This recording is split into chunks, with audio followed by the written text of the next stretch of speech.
Okay, so we have finally hit episode 4 of His Dark Materials. This episode directed by Otto Bathurst. So we get a big introduction here to Lee Scoresbury, very popular character from the book, but this is also the most controversial casting in the show of Lin-Manuel Miranda. And when I mean controversial, is just that he's a very polarizing figure. He's a polarizing actor. I don't understand the hate towards him sometimes, or some people just don't prefer to see him in TV and show roles and more just theater, but I think he's great in all forms, and I think he works here too. I saw some critics writing that the worst part about this show was his portrayal being too theatrical, and I disagree. I think that's in a lot of people's heads, and that, again, you have this pre-notion that he's a theater actor, and you're putting it on him, but really I see him hitting every note correctly and not overacting. I like, though, this opening shot. It's beautiful where they're above the clouds, really seeing the money put into this show. It looks great. Hester here, his demon, looks awesome, the rabbit, and the voice works really good by her. And they sync this really well because Scoresbury here is arriving in the north just at the right time when Lyra and the Gyptians are arriving north, and they cut it so well going down to her on the boat and then cutting to the intro. So a really good open there. And this production design is just really good in this show so far, and that continues here in the north. It's just elaborate. It looks really cool.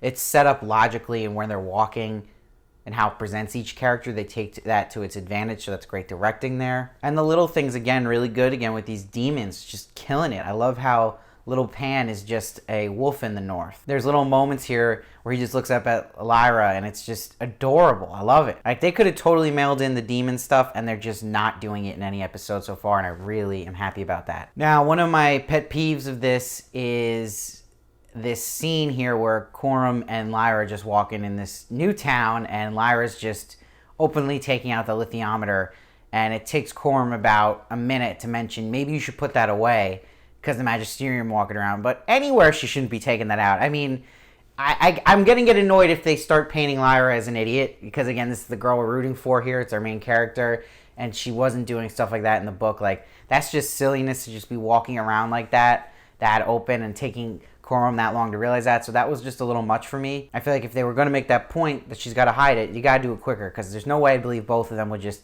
idiotically walk around that town for a good lap with that thing out. That's so important and should be hidden. So Coram, though, is now hinting at a big character here that should come soon, Serafina Peckler, the witch, and talks about witches in general. So they are a part of this universe, and he knows they need help from witches to get these kids free. So then Coram and Lyra go to see this guy in a pinstripe suit. Sketchy dude. Anyone at this point we've learned with a demon that's a snake is sketchy and definitely hard to trust. But he wants to see that lithiumeter. He's already got word that she has it, so that's going to spread, which is not good. So you wonder how many people already know this. But he wants to test Lyra and see her skills in this field, and says which pine downstairs belongs to Serafina, and she finds it. But the book does a way better job at explaining when Lyra is using the lithiumeter what she's getting from each symbol and how it's leading to her truth.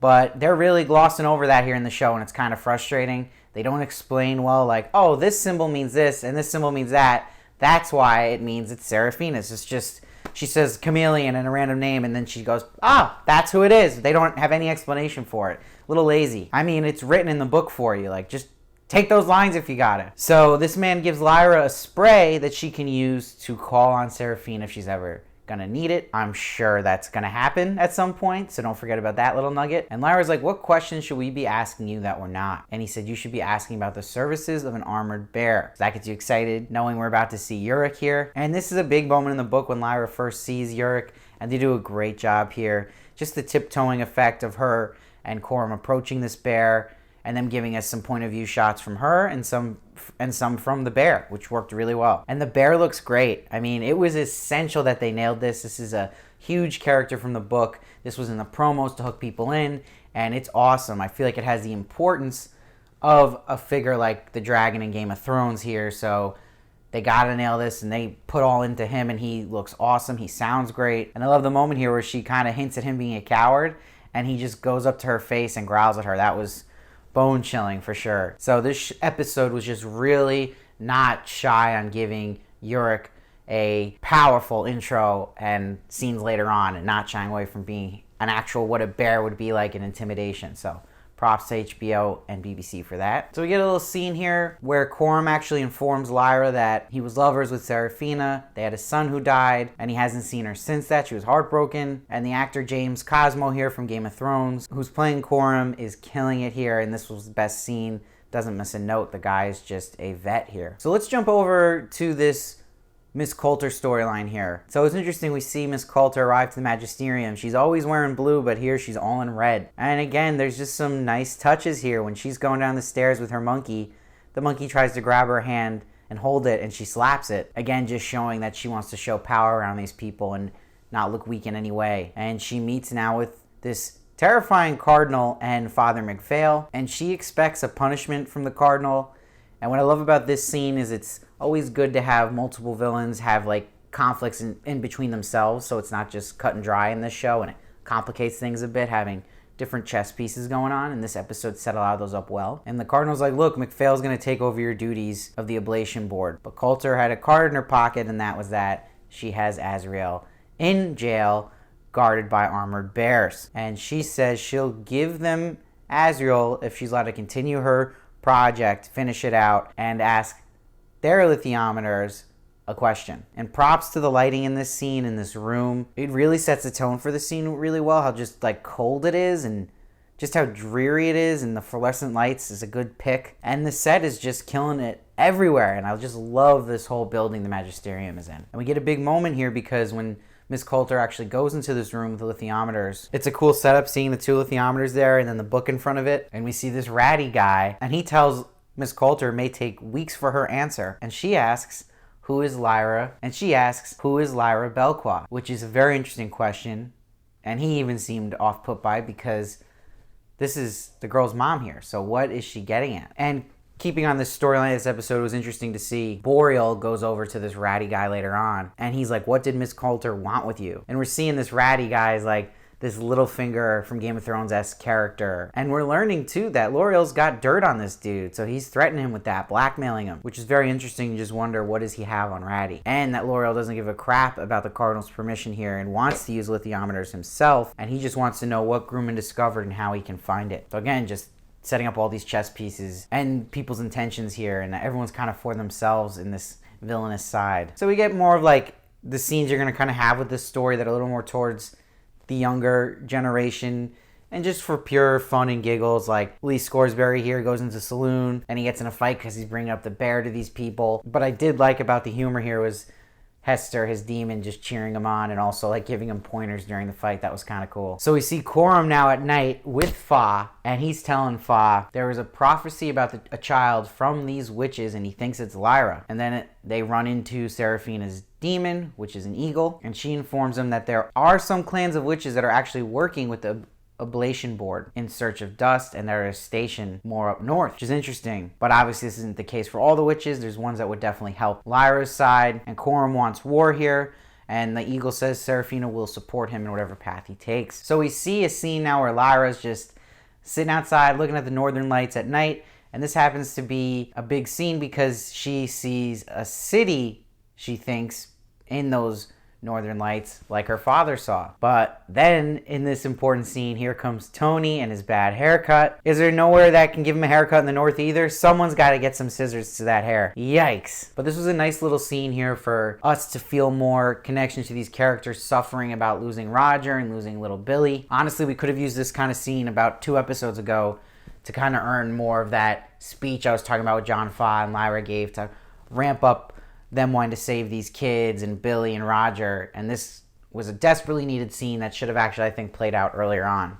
But so be it, at least they have it here. Give more weight to this conflict and make you feel for our main players here more. Another annoyance I had, though, in this episode with Logic here was Scoresbury in the middle of the night going to find Iorek, and when he actually is looking for him, he just screams at the top of his lungs in the middle of the night.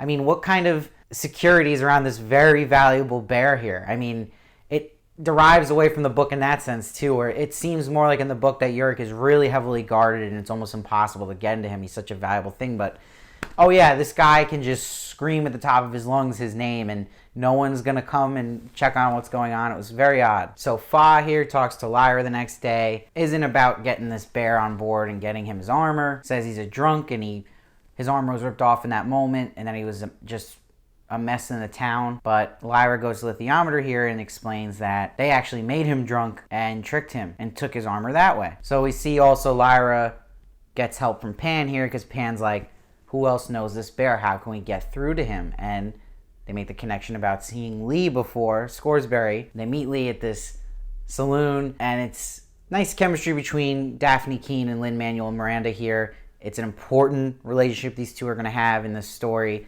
and it works well. You always get nervous when you see two actors in their first scene together with a lot of lines, and you wonder how it's going to mesh, but this feels right. And there's a nice line here when they're explaining how important that armor is for that bear. And Lee Scoresbury is like, his armor means as much to him as does Hester to me, his demon. There's soul in that metal. So this is where things start to really ramp up, and this is the best we've probably seen in the show yet, where Lyra goes to Iorek here, and Lyra makes a deal with him to use lithometer to get his armor back if he'll come and help them. And he's like, I'll do it, but I need to have a right to take vengeance if they try to stop me from taking my armor. And she says, deal. And from this point on, this is just amazing because he goes full on berserk when she tells him where the armor is. This is what people signed up for this show when they saw the trailer with that armored bear. Let's go. I love him running through the town here and how they shot this, and Lyra chasing after him. They got some really good shots of the bear, but also of just Lyra and the fences falling down on her. You just felt the intensity in that moment. And I love he throws that guy out of the church window and he comes out with the armor. It's just awesome. And how about that shot of him just standing up and fully roaring? It again feels like Game of Thrones when you first had a big dragon moment. And that's exactly what HBO wanted in this show. And he's just throwing people around. They weren't shying away here. But it shows the magic of little Lyra here where she brings out the best in Iorek and shows how she's going to be important for him, where he's all strength and stuff, but she needs to kind of calm him down in moments like this. And it's like, hey, don't hurt this guy. And you see how Lee's important to him in that sense too. And I love Lee coming in the scene like this, and he's like, this isn't you, Iorek. And it's a nice, touching moment, again, working for a very all-age audience here, where Lee looks at Lyra and they smile once they see the roar of the bears, confirming he's down with them and he's not going to hurt these people. I thought that was awesome. It just was so earned. And it's like getting the team all together here, which is great. It's a nice moment for the good guys. And then I love a little transition shot here where they show Seraphina's eagle is just flying above them, watching over them.